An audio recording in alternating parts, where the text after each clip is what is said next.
और मुझे बात याद आ गई, प्यारो तुम सुन लो नसीहत के लिए, आज के बाद सूद और ब्याज का कारोबार मत करना।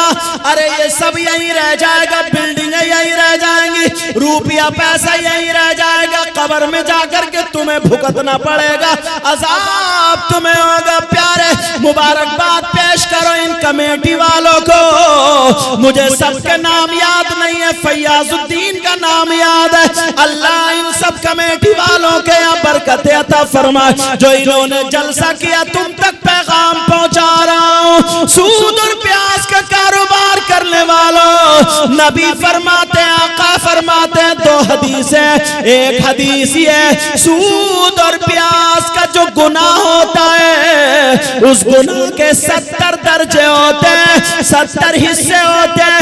एक हदीस में 73 का जिक्र है, 73 हिस्से होते हैं। चलो 70 वाली पढ़े देता हूँ। नबी फरमाते हैं सूद और प्याज का जो गुनाह है उस गुनाह के 70 दर्जात है। इतना बड़ा, इतना बड़ा, इतना बड़ा, इतना बड़ा। आका फरमाते हैं उन 70 दर्जों में सबसे छोटा वाला दर्जा जो है उसका गुनाह और पाप ऐसा है जैसे सगे बेटे का मां के साथ जिना करना। पलटाओगे नबी की बात है? कोई माई कला कभी सोचा ये जो लुक में गटर गटर जा रहे हैं दूसरे का माल भी हड़प लेते हो? जलसे में आया करो तो कुछ ना कुछ लेके जाया करो और यहां से तौबा करके जाया करो। नबी फरमाते ऐसा है जैसे मां के साथ जिना करना, मां के साथ एक हदीस में निकाह करना। आला हजरत ने काफी लिखा है इस पे, फतावा रज़विया पढ़ोगे तो काफी लिखा, 36 मरतबा जिना करना ये भी आया। प्यारो बताओ कौन नौजवान होगा मर जाएगा मगर जिस मां ने 9 महीने पेट में रखा, जिस मां ने 2 साल दूध पिलाया, उस मां पे गलत नजर डाल सकता है? बोलो, ये मेरी तेरी बात नहीं है, ये नबी की बात है। नबी फरमाते हैं अगर कोई सूद और प्याज का कारोबार करता है, एक लुकमा खाता है, उसका गुनाह ऐसा होता है छोटे वाला उन 70 दर्जों में से छोटा वाला उसका गुनाह पाप ऐसा है जैसे मां के साथ मुंह काला करना। आज के बाद अगर हराम का लुक्मा है तो ये जलसा तुम्हें याद आ जाना चाहिए और तौबा कर लेनी चाहिए। शायद मेरी बातें लगती होंगी मगर क्या करूं प्यारे, इसलिए बोलता हूं अगर एक भी अगर सुधर गया तो मेरा नजराना वसूल हो। मौलाए कायनात हजरत अली से मोहब्बत करते हो गए अल्हम्दुलिल्लाह, समझे? हम लोग तो उन्हीं की औलाद ही हैं। सुनो, वो शख्स कोई भी यहां पे मजमे में ऐसा हो जिसको अगर मैं नहीं, मैं का लफ्ज हटा दो, कोई अगर पेशाब पीने के लिए दे तो वो पेशाब पिएगा? अरे बोलो ना, पेशाब पिएगा? क्यों? इसलिए कि वो नापाक है। यही इल्लत है उसकी, नजिस। क्यों नहीं पिएगा? बोलो इसलिए कि वो नापाक है। और हम जिस मुंह से अल्लाह और रसूल का नाम लेते हैं उस पे पेशाब नहीं लगा सकते, नहीं पी सकते ना। अब सुनो, फुका फरमाते हैं, आला हजरत ने 25वीं जिल्द में खुद लिखा है जैसे पेशाब नापाक है वैसे ही शराब भी नापाक है। क्या बोलो? शराब का नाम तो सुना ही होगा।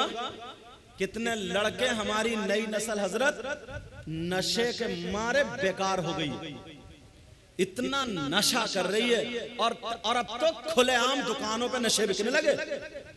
पुड़िए क्या क्या कौन कौन से नशे, बस रख लिया मुंह में नशा और झूमता टूलता फिर रहा और मोबाइल पे उल्टी सीधी बातें कर ली, समझता मैं डॉन हूं, मैं कामयाब।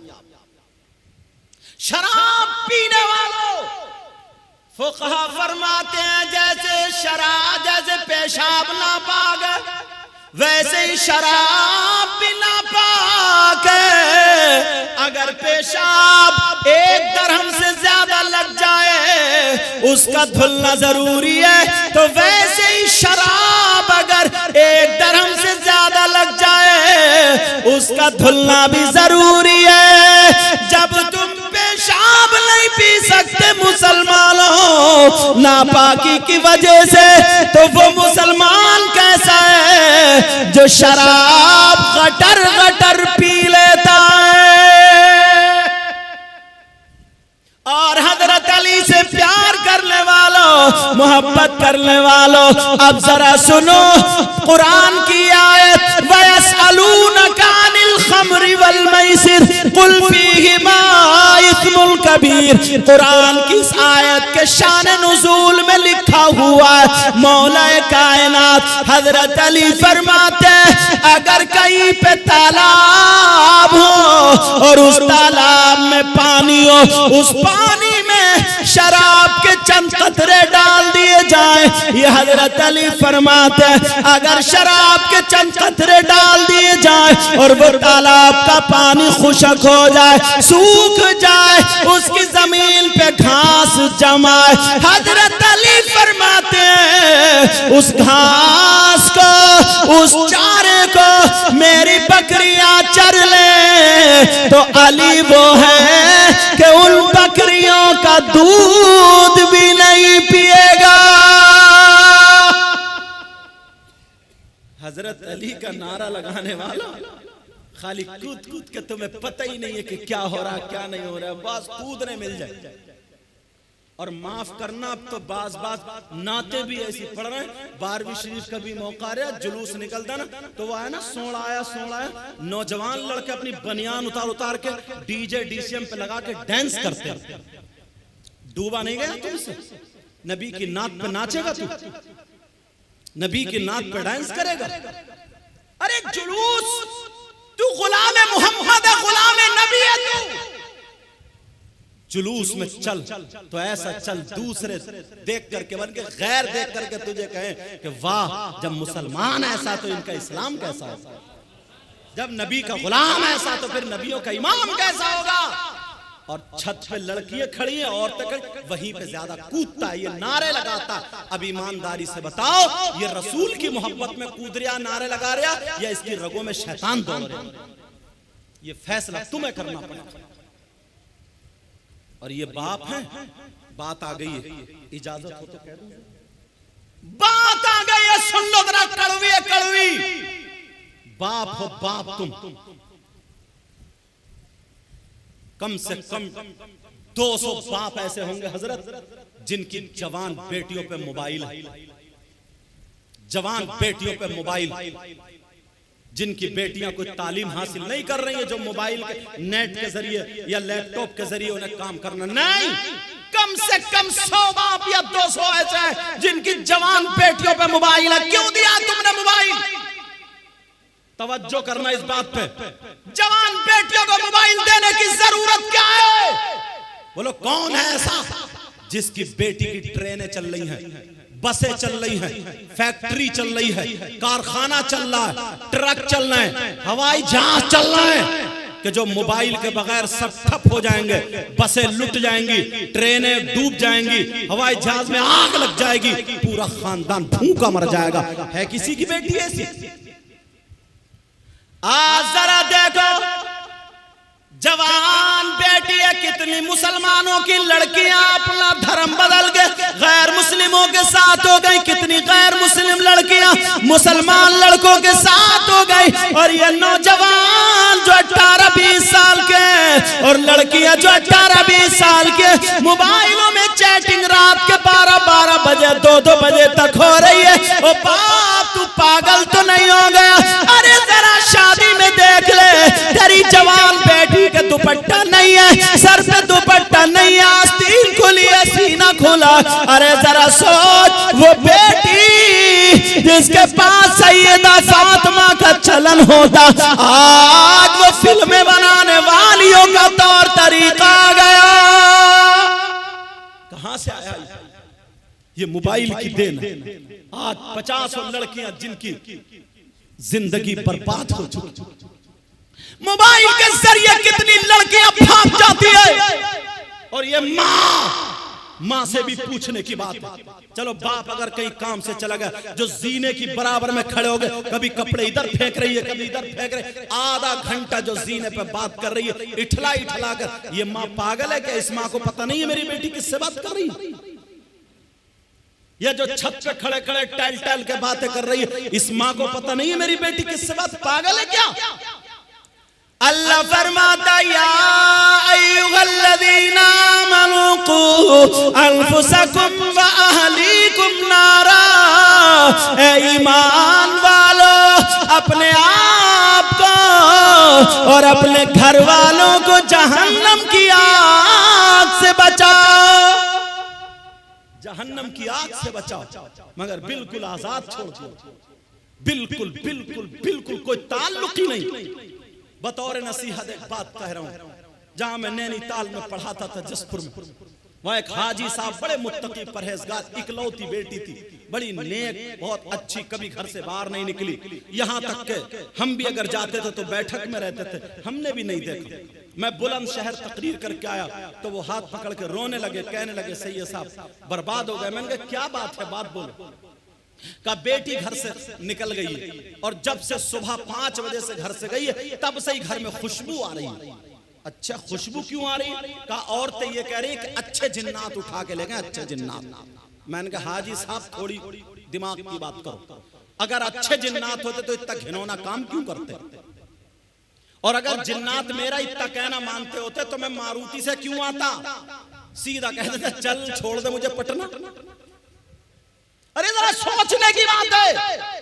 मैंने कहा होश में आओ। कहा हजरत पता नहीं जिन्नात लेगा उठा कुछ तावीज दे दो। मैंने कहा नहीं, जोहर का टाइम होगा, नमाज पढ़ते मैं दुआ करूंगा, इंशाअल्लाह 1 हफ्ते में पता चल जाएगा। 1 हफ्ता गुजरा नहीं है, जब मुलाकात हुई दोबारा मैं आया, तकरीर करके पूछा, मैंने कहा क्या बात हुई? तो रोने लगे, आंखों में आंसू आ गए, कहने लगे हजरत नाक कट गई। मैंने कहा क्यों? कहने लगे हजरत मामला ऐसा हुआ, मेरी बेटी कभी घर से बाहर नहीं निकली, मेरी बेटी कभी मजार पे या बाजार में नहीं गई, मगर मेरी बेटी ने नैनीताल हाई कोर्ट में जाकर के कोर्ट मैरिज कर लिया। मैंने कहा कैसे? कहा एक गैर मुस्लिम लड़के से, वो भी कौम का भंगी था, कहा उससे उसने कोर्ट मैरिज कर लिया। अब मुझे क्या लेने दिया जाए? अरे जो लड़की कभी घर से बाहर नहीं निकली, जो लड़की कभी बाजार में नहीं गई, जिस लड़की ने कभी घर का दरवाजा नहीं देखा, नैनीताल हाई कोर्ट कैसे देख लिया?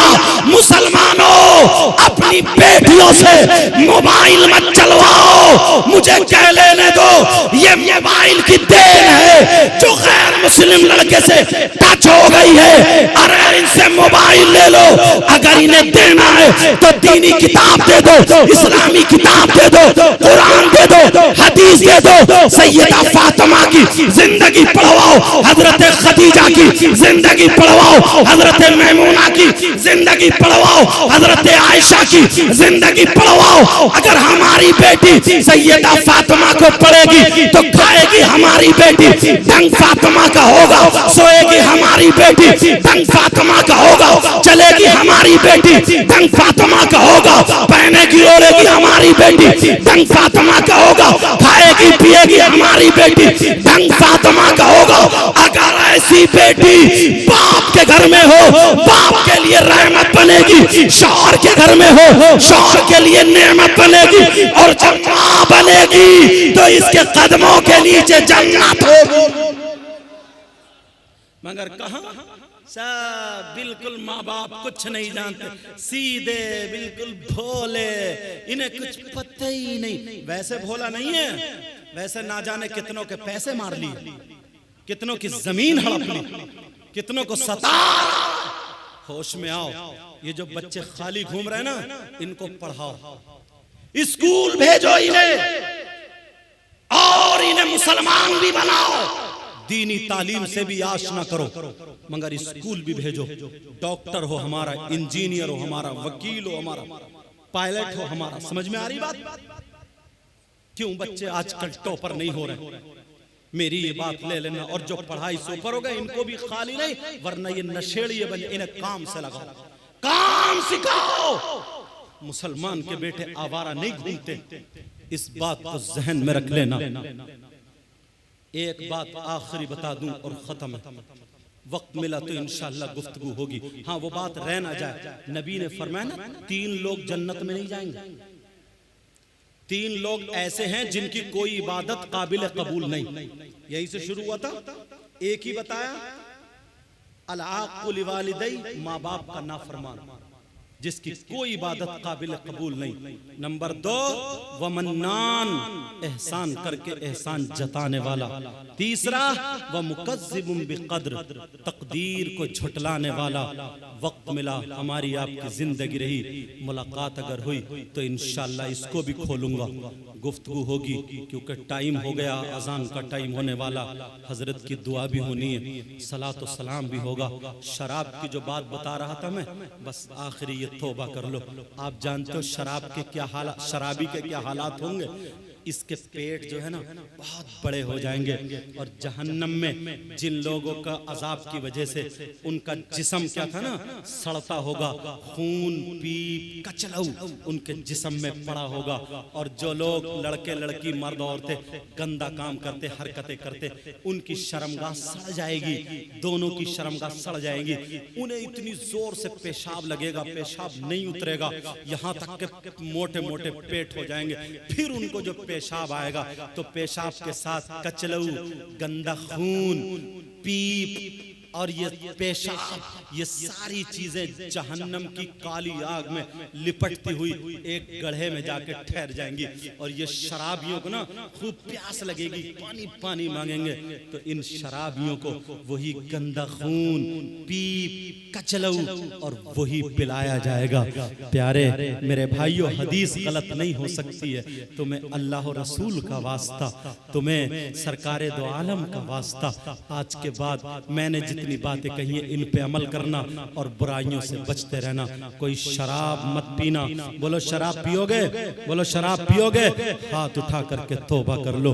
बोलो या अल्लाह, हम अपने गुनाहों से तौबा करते हैं, मौला हमारे गुनाहों को माफ फरमा दे। जितनी बातें हमने सुनी है ऐ अल्लाह, हम इन सब पर अमल करते रहेंगे। मौला हमारे सगाइर कबाइर को माफ फरमा दे। रख लो ऐ अल्लाह, मौला ये तेरे ही गुनाहगार बंदे हैं, ऐ अल्लाह तू इनके गुनाहों को माफ फरमा दे। मेरे भी इल्म अमल में बरकतें अता फरमा दे। कमेटी वाले हजरात ने बड़ी मेहनतें, बड़ी काविशें की हैं, ऐ अल्लाह इनकी मेहनतों को कबूल फरमा ले, इनकी नस्लों को आबाद फरमा दे। बल्कि जिसने साथ दिया, जो आए हैं, उन सब की नस्लों को शादो आबाद फरमा दे। जो गलती हो गई हो सबको गवाह बना करके तौबा करता हूँ। सब लोग पढ़िए मेरे साथ में, अस्तगफिरुल्लाह रब्बी मिन कुल्ली ज़ंबिन व अतूबु इलैहि। कलमा शरीफ पढ़े, ला इलाहा इल्लल्लाह मुहम्मदुर रसूलुल्लाह व मा अलैना इल्लल बलाग। टाइम कम था, इंशाअल्लाह जिंदगी रही तो फिर पूरी बातें होंगी। अभी दुआ होगी हजरत की, जो कुछ बोलेंगे हजरत वो सुनना है। अस्सलामु अलैकुम व रहमतुल्लाहि व बरकातुहू।